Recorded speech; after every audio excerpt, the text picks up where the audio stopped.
दा फाइनाली मोनसे अफिशियेल नटिस ओंखारबावबाय बेनो जाबाय आसाम पुलिस थ' लोगोफोर गासैखौबो बरायफिनबावबाय बड' जब इनफ' अफिशियेल इउटुब चेनेलाव दा नोंथांमोननि थाखाय लेटेस्ट आपडेट बाव दासो रिलिज खालामदों पाब्लिश खालामदों दा बेयाव गोबां नोंथांमोना दासान्दि आसाम पुलिसनिफ्राय नटिस बेबायदि मोनगासिनो दङ जे नोंथांमोननि रिजाल्टआबो फैथारसिगोन दा बेखायनो जों बे नटिसखौ नायनोसो फैदों मानि थाखाय फैदों बेनो जाबाय दाखालि जायफ्रा एप्लाइ खालामदोंमोन अके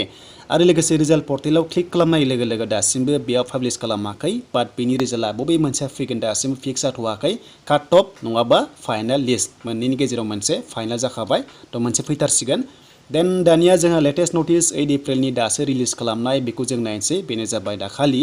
APRO एप्लाइ जादोंमोन आरो बिनि रिलिया थाबैनो जासिगोन आरो नोंथांमोना मोनसे बाथ्रा होदोंमोन जे बे रिलिया लास्ट उइकआव जागोन होननानै एप्रिलाव दा फाइनालि जामारसिगोन दा बेखायनो एडमिट डाउनलड खालामनो हानायनि अपसनखौ नोंथांमोना मोनथारसिगोन दा बेखायनो बेयाव नटिस होदों दा बे नटिसखौ जों नायनाय लोगो लोगो नोंथांमोननि रिलिया जागायसिगोन बेनो जाबाय फिजिकेल टेस्टआ 21 एप्रिलनिफ्राय स्टार्ट जासिगोन एडमिट नोंथांमोना डाउनलड खालामनो हागोन 2 एप्रिलनिफ्राय नोंथांमोना एडमिट डाउनलड खालामनो हासिगोन आरो बे रिलिया बबेयाव जागोन थ' नोंथांमोना जेब्ला एडमिट डाउनलड खालामगोन बेयावनो गासैबो जायगानि डिटेला थागोन जे नोंथांमोना माब्ला थांनांगौ आरो मा लांफानांगौ दा बेमोन APRO पस्ट एप्लाइ जादोंमोन बिनि अनगायैबो राइडार दङ ड्राइभार दङ मेसेन्जार दङ स' नोंथांमोना जि पस्ट एप्लाइ खालामदोंमोन थ' रिलिखौ हैनो हासिगोन दा लोगोफोर बेनोमोन लेटेस्ट आपडेटआ आसाम पुलिसनिफ्राय गोबां ओंखारगासिनो दङ दा बिनिफ्राय ASI नि एडमिट दा बावैनो ओंखारसिगोन थ' नोंथांमोना बे